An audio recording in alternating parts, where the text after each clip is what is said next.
Okay, so hi everyone, and thank you for coming to this APC colloquium. Since there are a lot of young people here, majority actually, let's introduce a bit the colloquia. The colloquia at APC take place about once a month, sometimes twice, usually on Tuesdays. Also, this can change depending on people's availability. And the idea is that rather than giving a very technical seminar, the colloquium has an introductory part and it's aimed at people who are not necessarily like super specialists of the topic. So I really encourage you to check this out. And since not all of you are on the APC mailing list, you can also, if you stop by the first floor with the copy area, you can see that sometimes there are posters advertising for this colloquium. So you can check what is going on there. And today we're having Ludovic Petitdemange, who is working at the Observatoire de Paris, the LERMA, laboratoire d'études du rayonnement, la matière, et de la matière en ça peut dire qu'on a à peu près tout. Okay. Thanks. So actually, Ludovic graduated in 2009 at the ancestor of the LERMA. And then he did a postdoc, like one in Germany especially, and then joined LERMA again.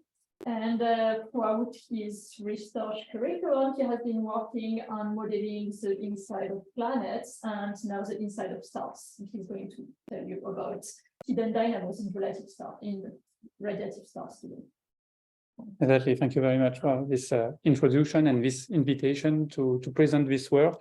This work has been done with some colleagues, Florence Marcotte, located now in Nice, and Christophe Gissinger from ENS.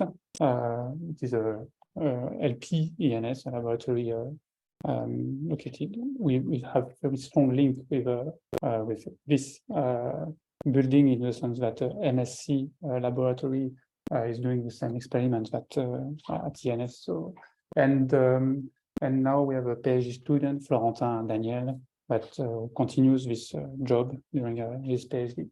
I'm very happy to present actually this work because most of the results have been obtained during the lockdown. So it is really a pleasure now to be able to present to the community our results.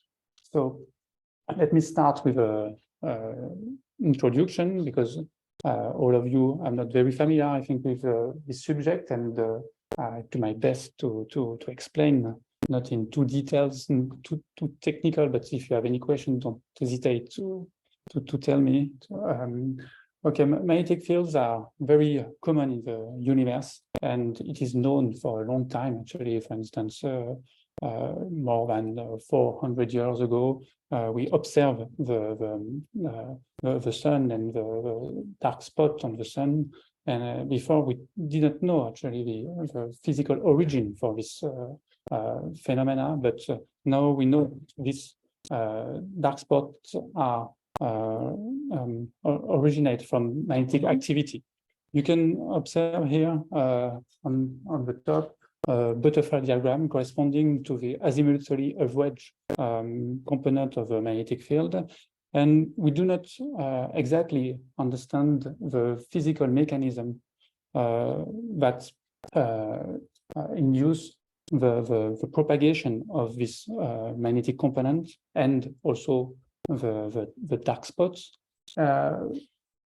because the propagation of the magnetic fields depends on the latitude, as you can observe on this picture. And we have also a cycle, because it is an oscillatory dynamo, as we will explain later, with a particular time period that we do not really understand. And we have access, thanks to heliosysmology, to the rotation profile in deep layers for the sun. So, and it is quite surprising. More than 20 years ago, we were surprised to observe such a rotation profile, because we have on the center, in deep interior of the sun, we have a radiative layer in which the energy is transported by radiation. Then above this thick layer, we have a convection zone in which, in this case, heat transfer is induced by convection motions. In this case, clearly with a convection instability, we know that this fluid layer is in a turbulent nature. So clearly, it is expected that because of the turbulent motions, we have a redistribution of angular momentum.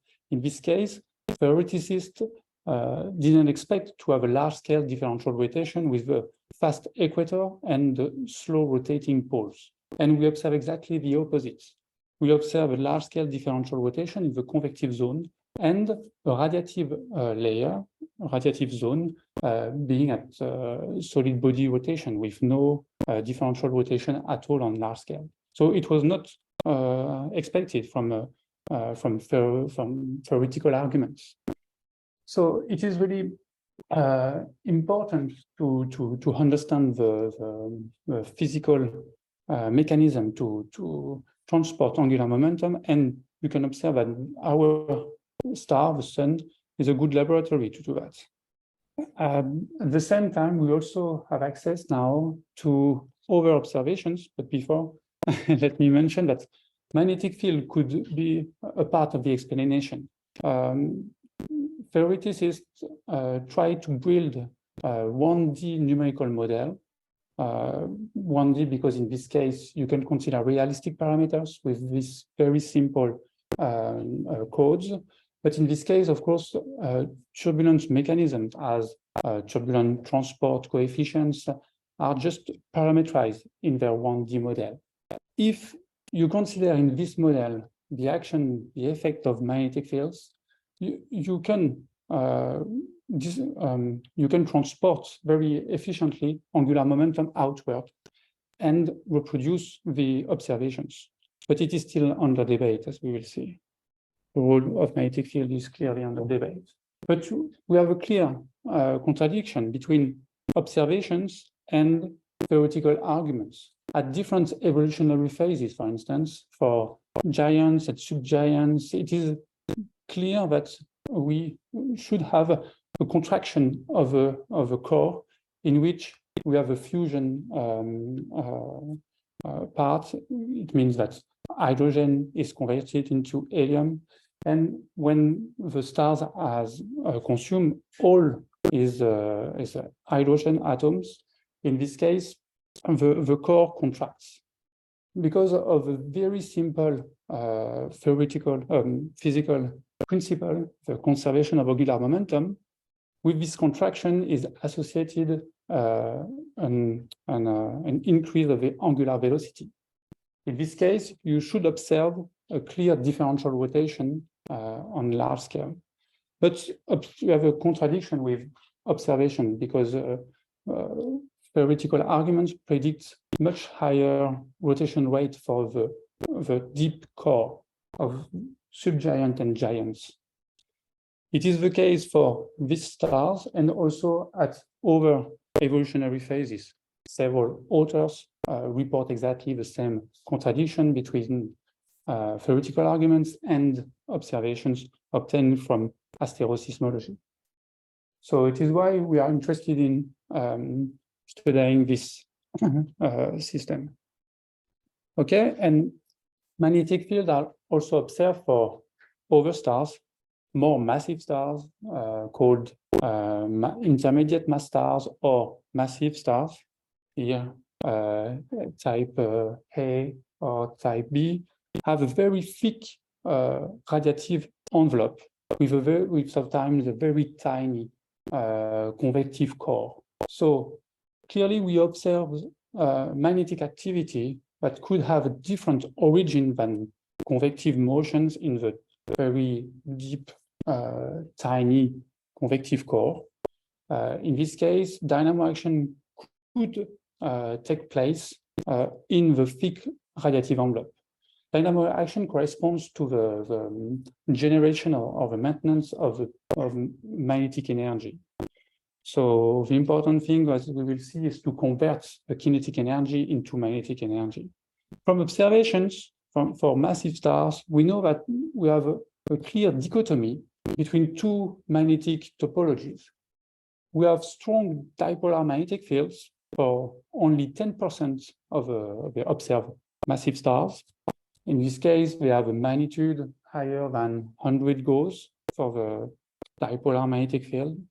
And we have a gap between another dynamo branch with a different magnetic topology, very small scale magnetic field, which is not in this case a dipolar at all. And the magnitude, of course, the magnetic strength is very low, is lower than 1 Gauss. That corresponds a little bit to the sensitivity of the instruments. So it is not very clear if these stars have really a magnetic activity. But clearly, for these stars, we do not observe large-scale differential rotation associated with their magnetic activity. So, as we will see from some very simple arguments for dynamo effect, let me introduce a little bit theory of dynamo action, actually. We consider, I'm sorry for that if you are not very familiar with equations, but we consider here just the time evolution of the magnetic energy, just write down the induction equation that describes the evolution of a magnetic field, here B. In this case, clearly you have a source term, the first one, on the right-hand side, and a sink term that corresponding just to the diffusion of the magnetic field. If you measure the importance of the source term in comparison with the sink term, the diffusion one, you can build the magnetic Reynolds number. It means that you can have a dynamo action only if the magnetic Reynolds number is higher than a critical value, okay? Is important for dynamo action.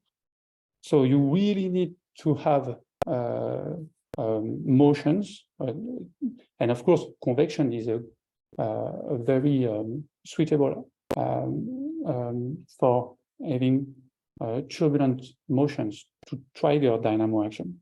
But here in this study, we are interested in radiative layers in which we have a different origin for turbulence. And if you do just a simple decomposition, Reynolds decomposition, and you average your quantity, the velocity field and the magnetic field on the azimuthal direction, in this case, you can observe that you can have a mean field coefficient called alpha coefficient that can contribute to generate a large-scale poloidal magnetic field. So it is a clear turbulence mechanism that is very convenient to generate large-scale poloidal magnetic field in dynamo theory. So in this case, you need fluctuations, of course, non-axis symmetric fluctuations, and a correlation between the velocity, the fluctuating magnetic and kinetic fields. And another important ingredient for dynamo action is to be able to convert the poloidal magnetic fields into a toroidal magnetic field lines. And a convenient mechanism to do that is to use the differential rotation, as we mentioned before. In this case, differential rotation sheared the poloidal magnetic field lines into toroidal magnetic fields. So it is very convenient to generate this particular magnetic component. And you describe a dynamo loop when you can have at the same time these two important ingredients for the dynamo, the omega effect and the alpha effect. Of course, another possibility to generate the toroidal magnetic field can be also from turbulence, from a mean field coefficient that is the alpha effect, okay? So I introduced that because it is very convenient to interpret the dynamo action, as we will describe. For instance, for the sun, we can imply exactly the same mechanism as the standard model for the solar magnetic fields, for instance. In this case, we have a very strong shear layer just between the two zones, the two regions, the radiative layer and the convective layer. Between these two zones, we have a tachycline.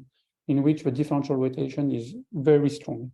In this case, you can easily convert colloidal magnetic field lines into strong toroidal magnetic fields.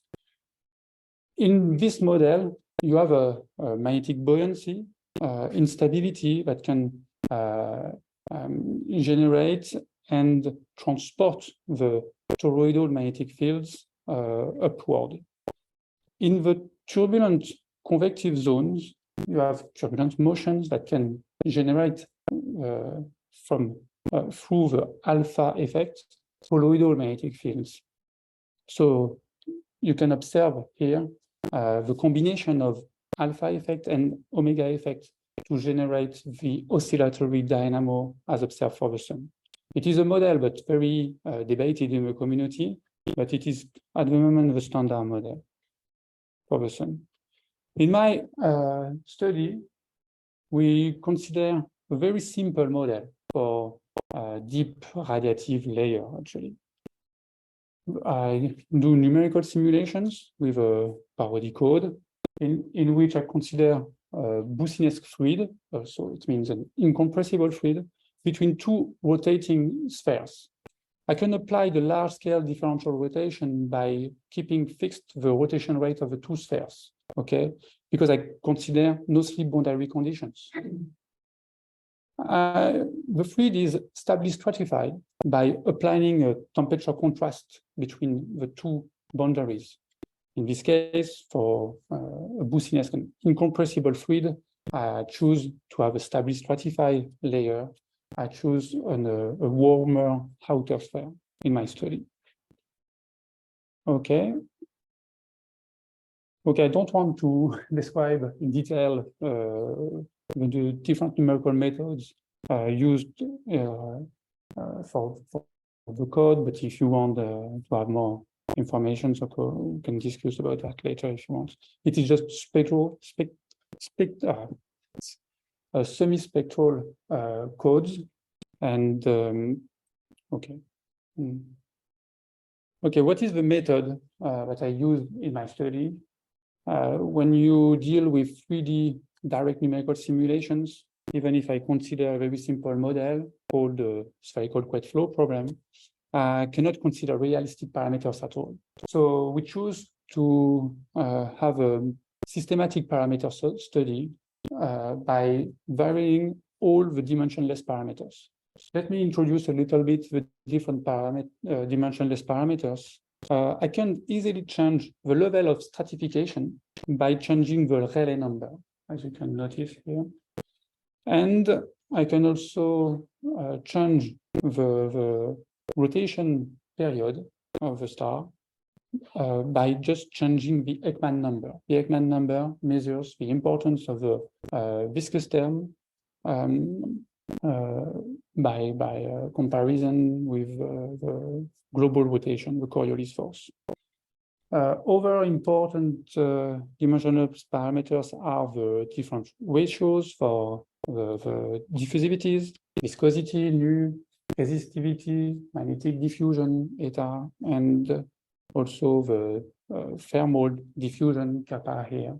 In my study, I choose for the Prandtl number, the ratio between viscosity and thermal diffusivity equal to 0.1.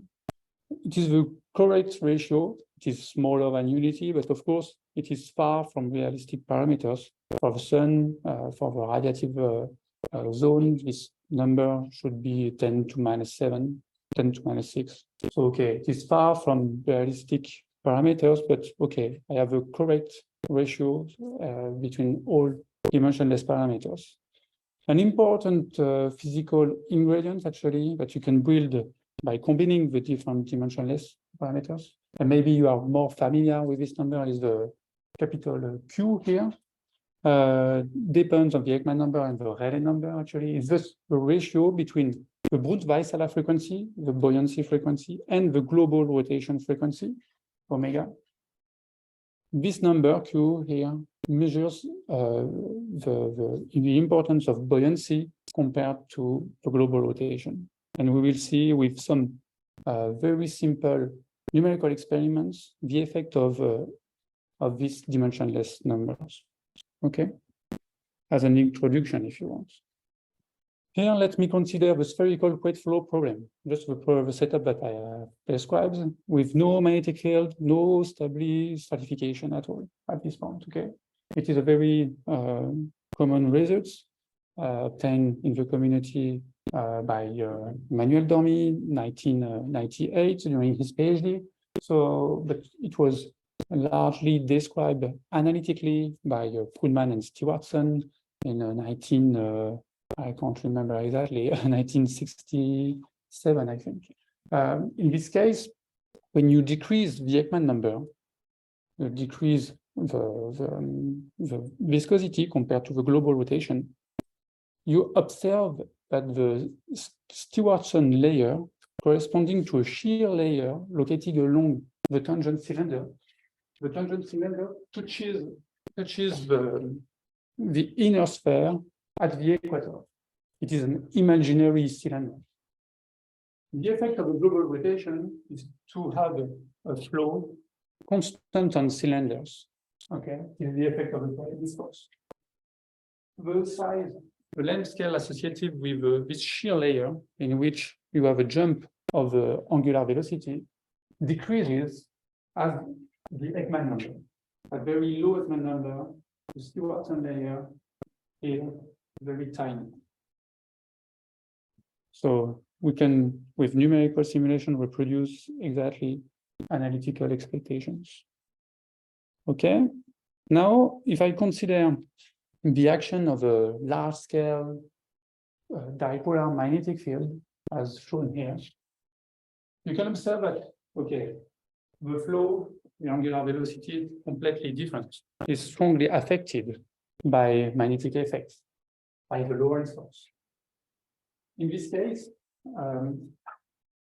the important point is that the differential rotation is not longer located close to the tangent cylinder.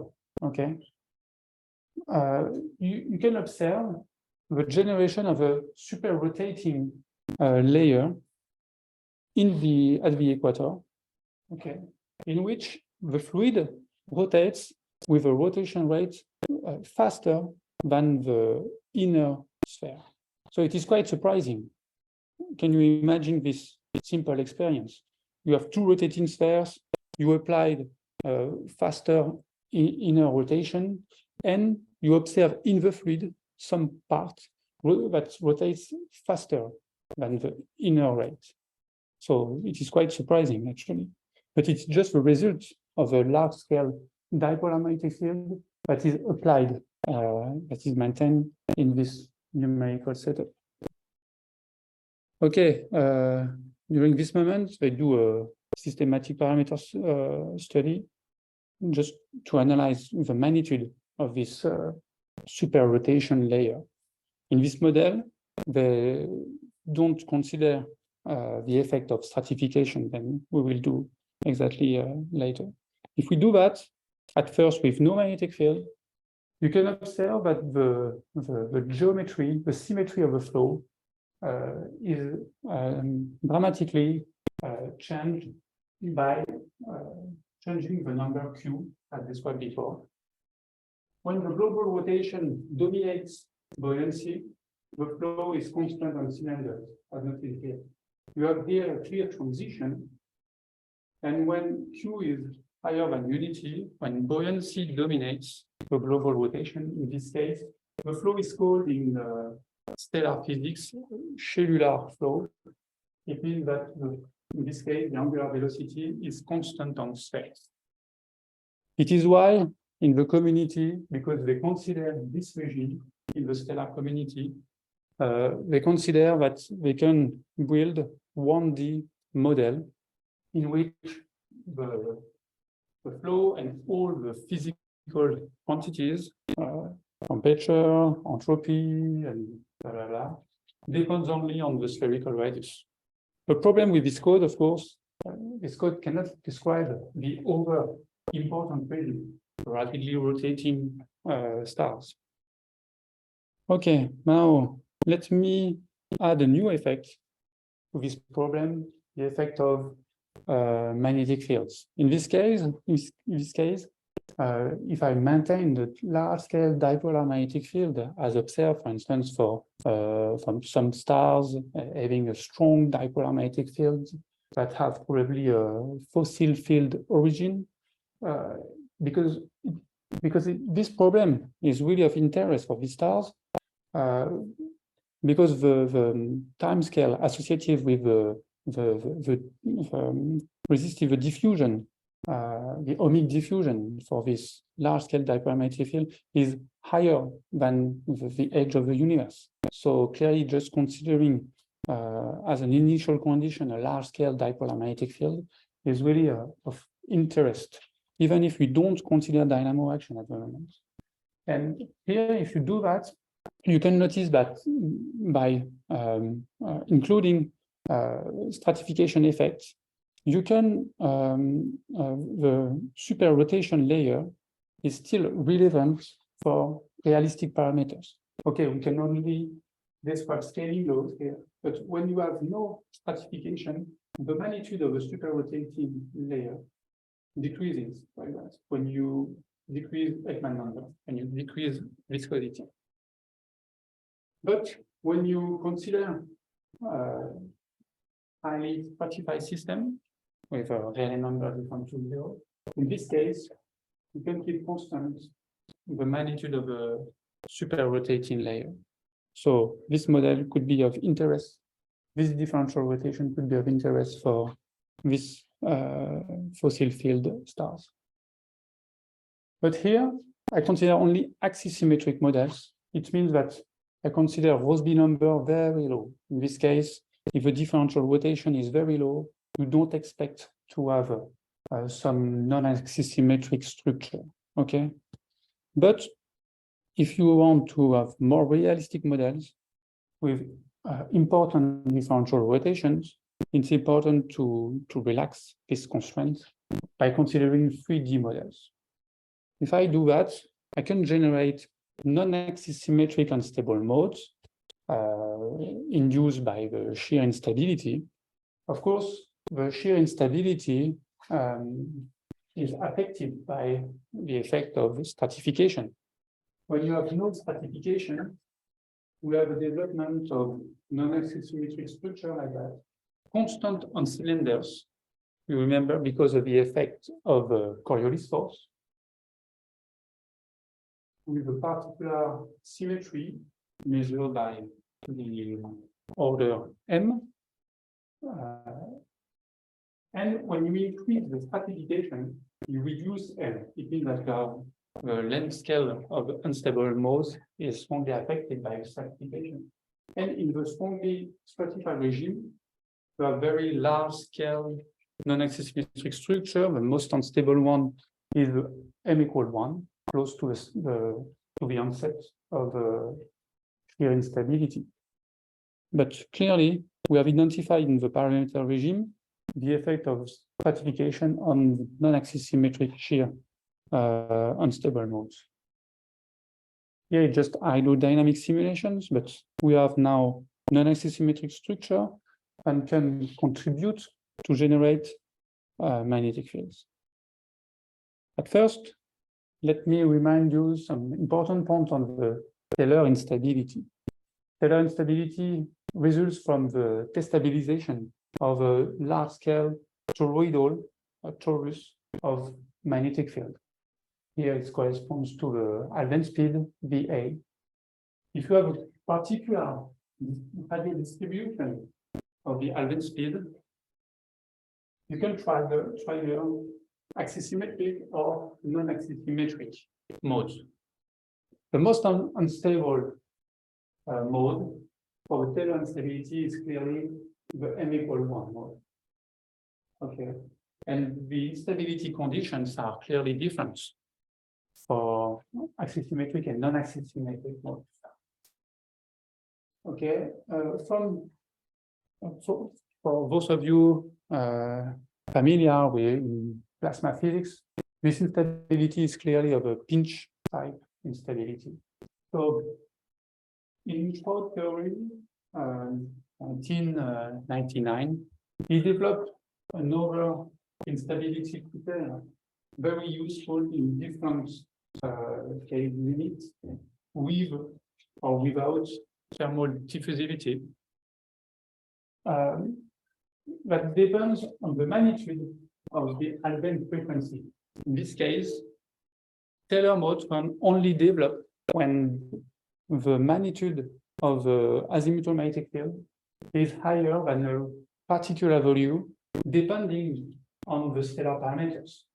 And by the stellar frequency, omega, the rotation rate, rotation frequency, and of course, the dissipative coefficients, kappa or eta, in these calculations. So it is based on stability analysis. So it's just analytical arguments, okay? And Sprout consider this particular instability, the Taylor instability, has a source term to generate colloidal magnetic field lines. So in the mechanism for the dynamo loop, as described before, it just replaced the alpha effect by the Taylor instability to generate colloidal magnetic field lines. But as we will discuss later, the problem is in this case, you generate non-axis symmetric unstable modes. The most unstable one is the m=1. And to close the dynamo loop, Sprout 22 introduced the omega effect. Remember, the omega effect enables you to generate from colloidal magnetic field lines toroidal magnetic fields. So it is a good thing because it means that, okay, you have a strong toroidal magnetic fields, but destabilize to generate colloidal magnetic field lines, and the initial toroidal magnetic fields is generated again by the omega effect. So in this case, you achieve to describe an instability and to build the initial magnetic field configuration. But in this theory, we have several questionable arguments.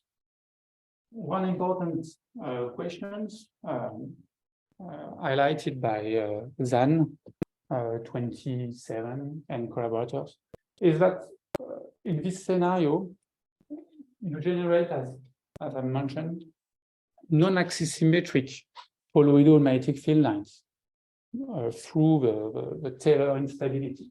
By doing that, actually, you can use the omega effect to generate toroidal magnetic field lines, but in this case, the toroidal magnetic field lines have the same symmetry. It means that the symmetry is still m=1. It is still a non-axis symmetric toroidal magnetic field. You don't generate again the axis symmetric toroidal magnetic field. So it is clearly a problem in this theory. Another problem is also concerns the saturation of this instability. Okay, the level of saturation. You have an instability that grows and saturates at a particular level.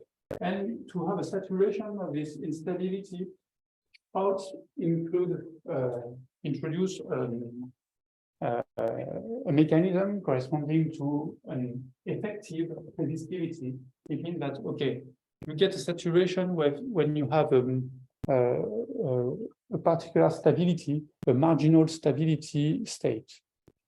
It means that you increase the level of the effective resistivity.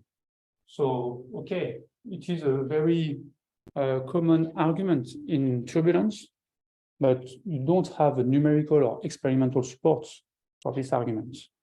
It is why for a long time now, 20 years, people doing numerical simulations are very interested in reproducing this particular Tayler-Spruit dynamo. And it is the subject here. This theory is very popular in a stellar community because in this case, you can calculate easily the magnetic torque induced by this Tayler-Spruit dynamo. Okay, so you consider the equations for describing the angular momentum evolution. depending only on the spherical values. You average on spheres. And in this case, you can easily obtain an equation under a conservative form. Okay, and by doing the different theoretical arguments proposed by Sprout, you have a scaling laws for the magnetic torque in the two different limit cases, depending on the magnitude of the thermal diffusion.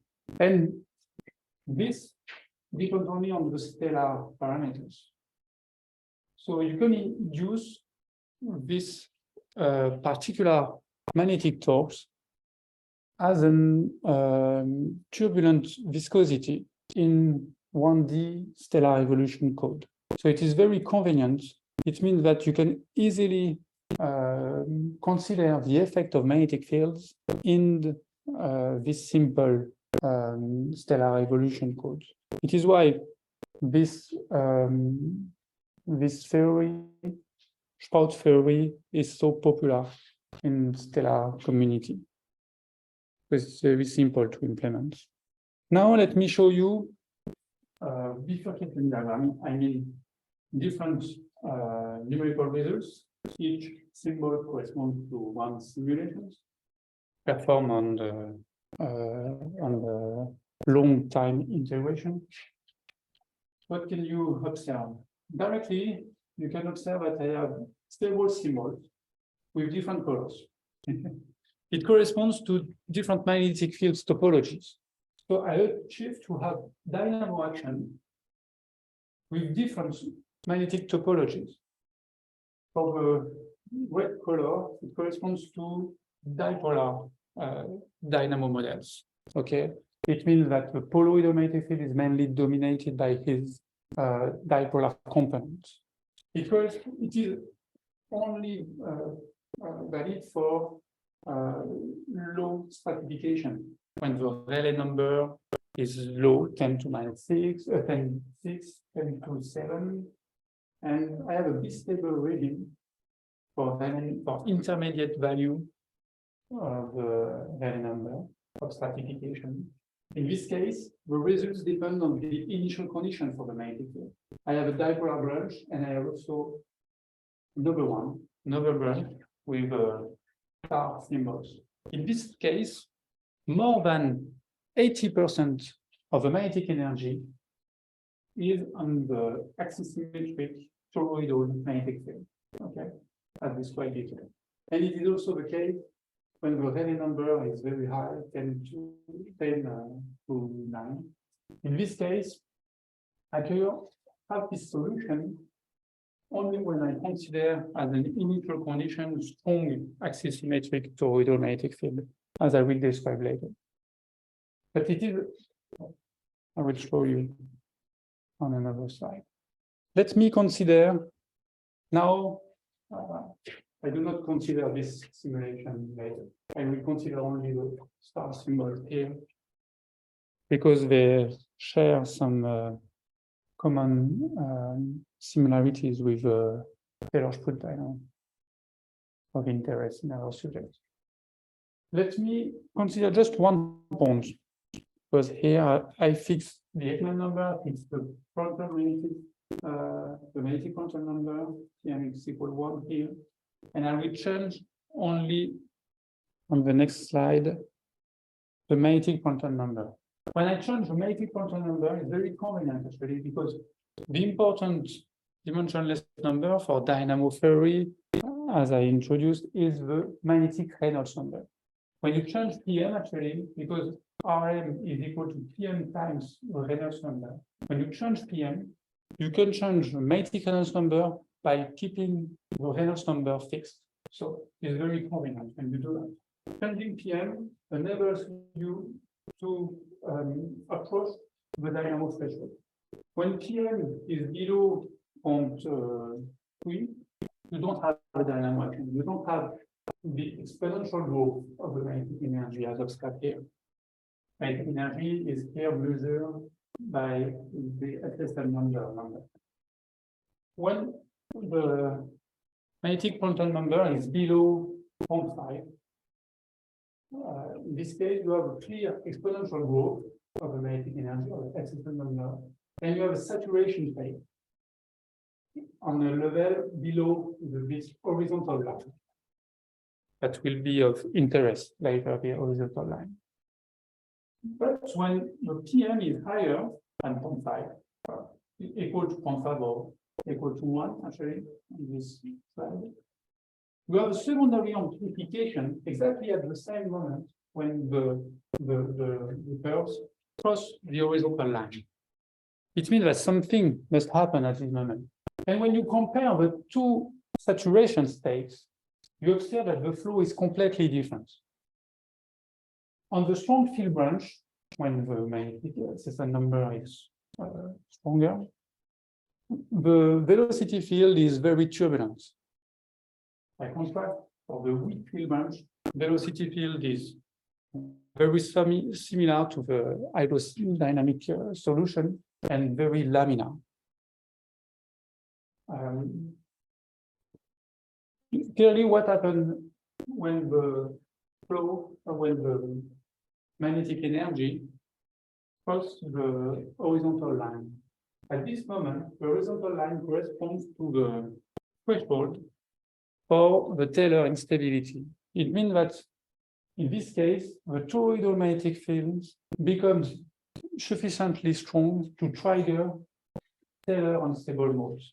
It is why you have an increase of the growth rate here at this particular moment, and you have the distinction between two dynamo branches, a weak field dynamo in which the toroidal magnetic field cannot be destabilized, and a strong field dynamo branch in which the axisymmetric toroidal magnetic field is destabilized to generate non-axisymmetric Taylor modes. Okay, now let me describe a little bit some other numerical experiments to reproduce some characteristics of the Tayler-Spruit dynamo.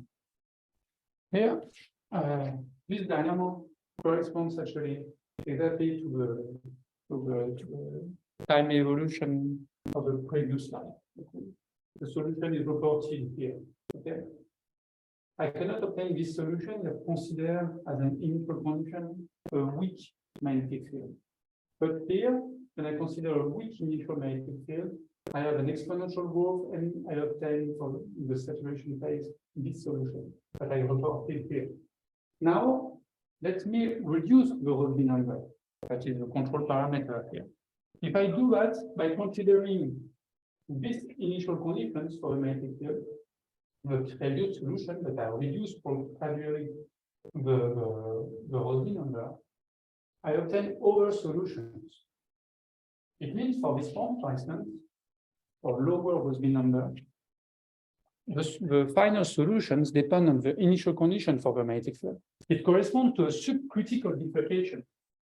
And it is surprising to notice that I can have dynamo action below the threshold for the shear instability. It means that for this model, for instance, okay, if I start this simulation with a weak initial magnetic field, I have no dynamo, and the velocity field is axisymmetric, okay, because I have no shear instability in this case. But if the initial magnetic field is corresponds just to the previous solution, it means that if the initial magnetic field is strong, is a strong axisymmetric toroidal component, in this case, non-axisymmetric structures are generated by the Taylor instability and can be maintained below the hydrodynamic shear instability threshold.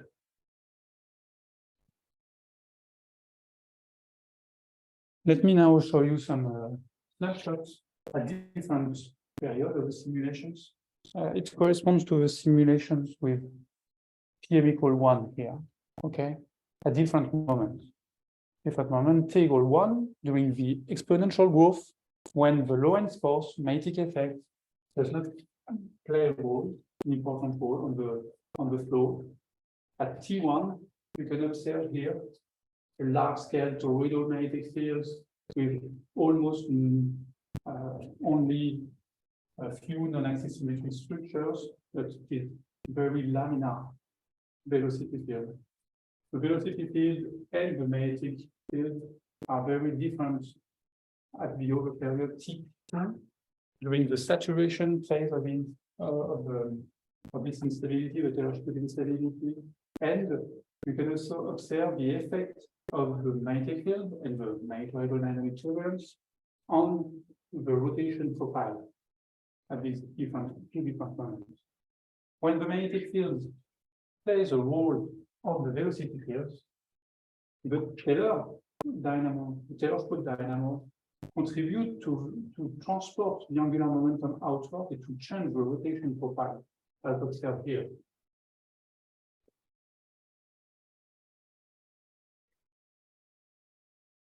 Now I can also show you some results with a different level of stratification, as measured by a big Q here. When Q is smaller than unity, you can observe clearly that the rotation profile is intermediate. It is not really constant on cylinders, but the effect of global rotation play a major role here.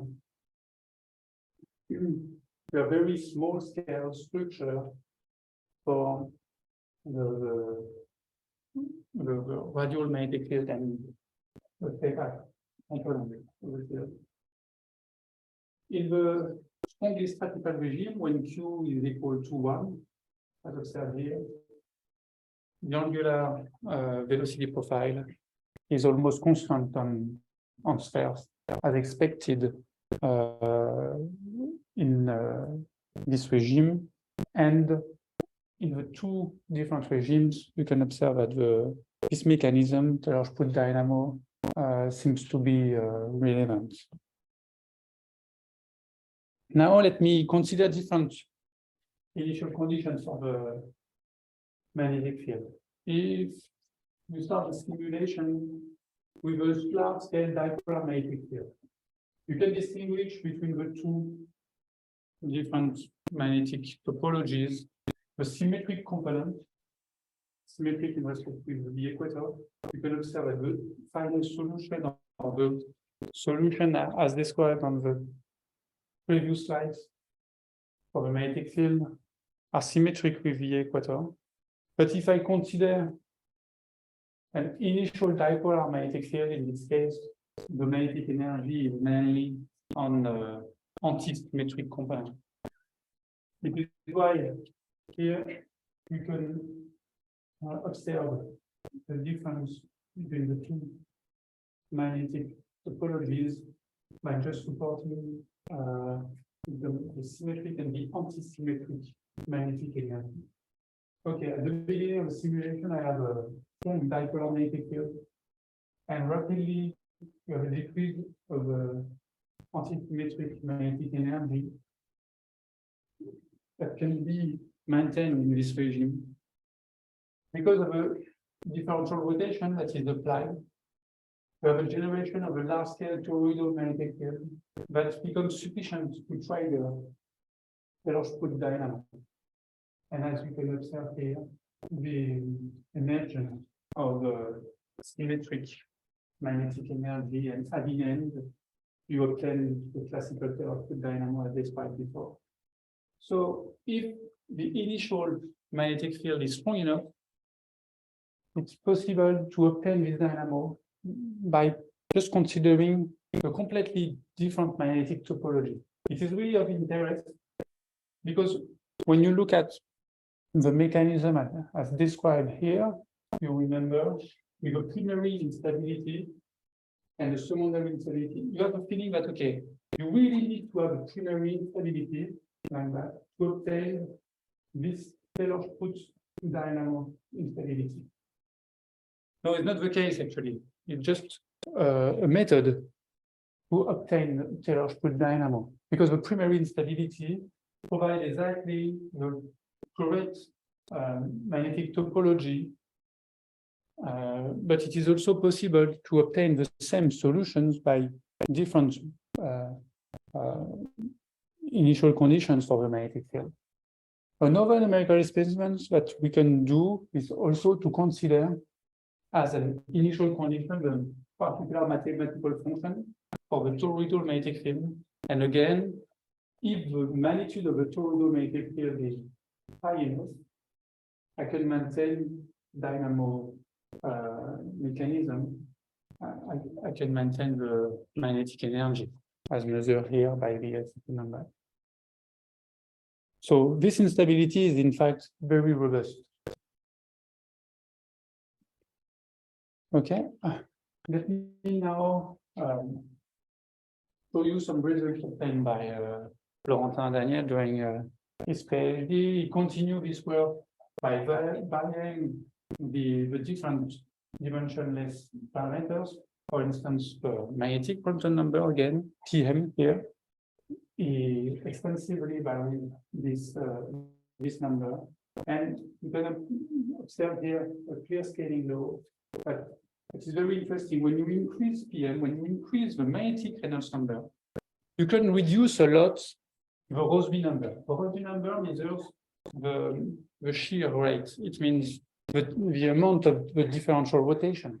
Okay, it means that when you go towards realistic parameters, realistic magnetic Reynolds number for the Sun, the magnetic Reynolds number is 10 to 8.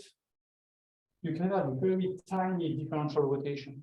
So this instability could really explain the solid body rotation observed for radiative layers. It is really compatible with theoretical arguments as proposed by Sprout.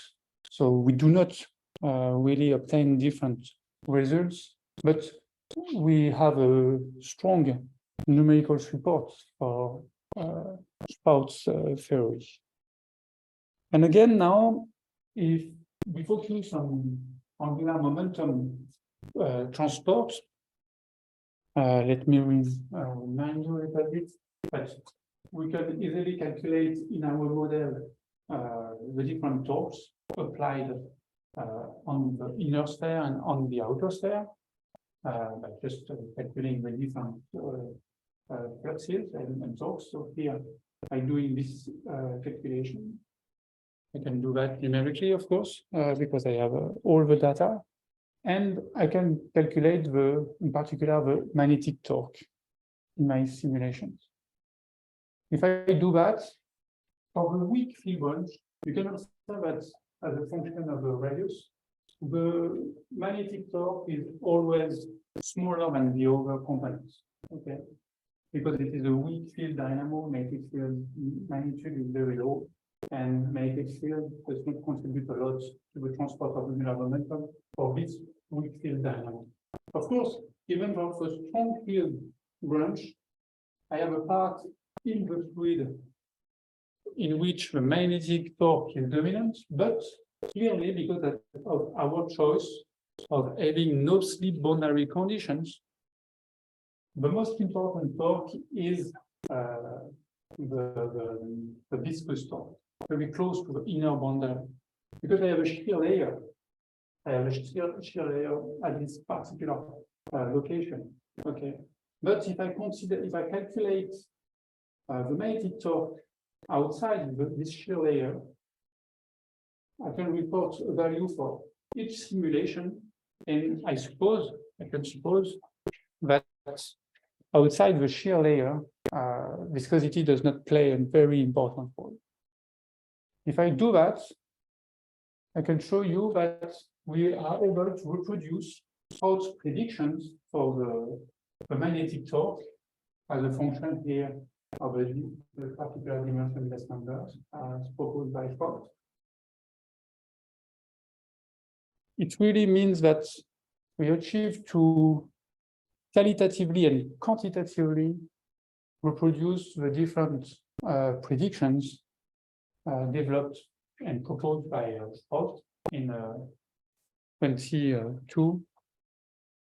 And we can really interpret our numerical solution, dynamo solution, as being Tayler-Spruit dynamos. Of course, our model is very simple. If we want to apply to realistic objects, in particular radiative layers, we have to consider more realistic models by changing, for instance, our numerical setup, by doing some simulations with a large-scale differential rotation that is not the result of no-slip boundary conditions, but something else.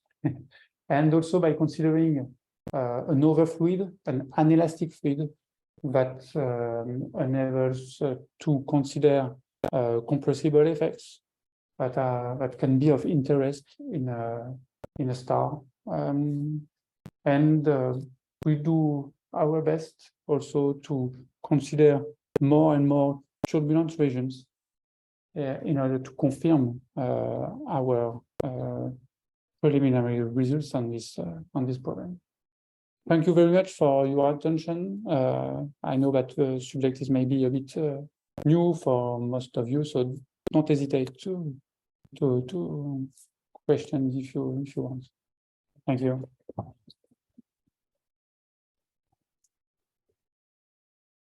So thank you very much, Ludovic. Are there questions from the audience? Yeah, don't be shy, students. Maybe.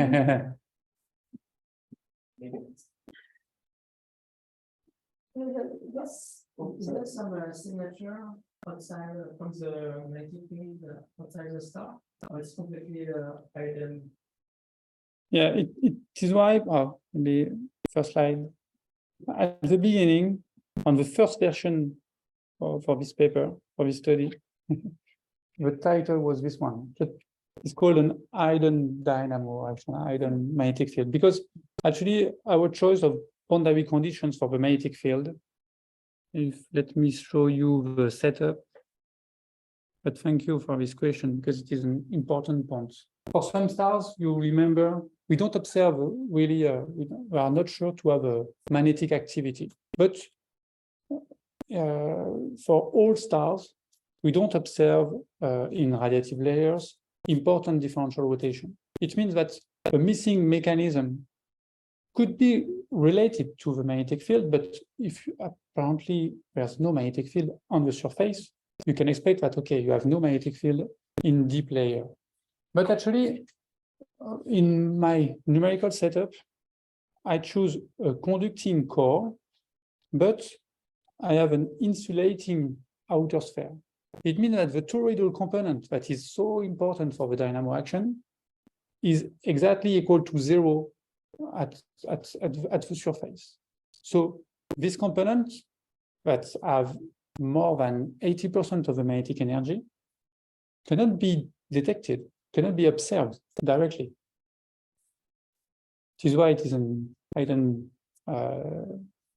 dynamos. Even if the field is not observed, a dynamo action can be operating in deep layers.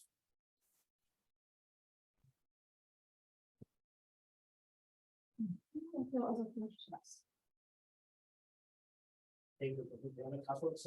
I have a question on the, you had, I think it was the last slide of the introduction on the numerical setup, or the, yeah. Oh no, this one. Well, I think in the one in which you were showing the typical value, standard starting value from around. Yeah. Yeah. So can you comment? I was curious. So I'm understanding right that so the parameter you choose are not really representative of the sun, but they are in ratios that are in agreement with what we observe in stars.